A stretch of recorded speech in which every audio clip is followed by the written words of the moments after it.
Hey everyone, welcome back to Tech Savvy. In today's video, I'm going to show you how to change your name on Instagram in just a few simple steps.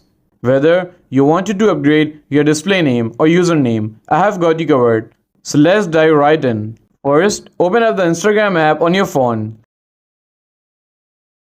And once you're on Instagram, tap on your profile picture at the bottom right corner of the screen.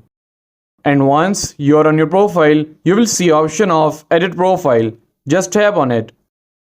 This is where you can make changes to both your display name and your username. Now, to change your display name, the name that appears at the top of your profile, tap on the name field. And now, type in the new name you want.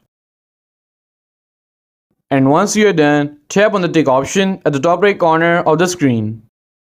And tap on change name.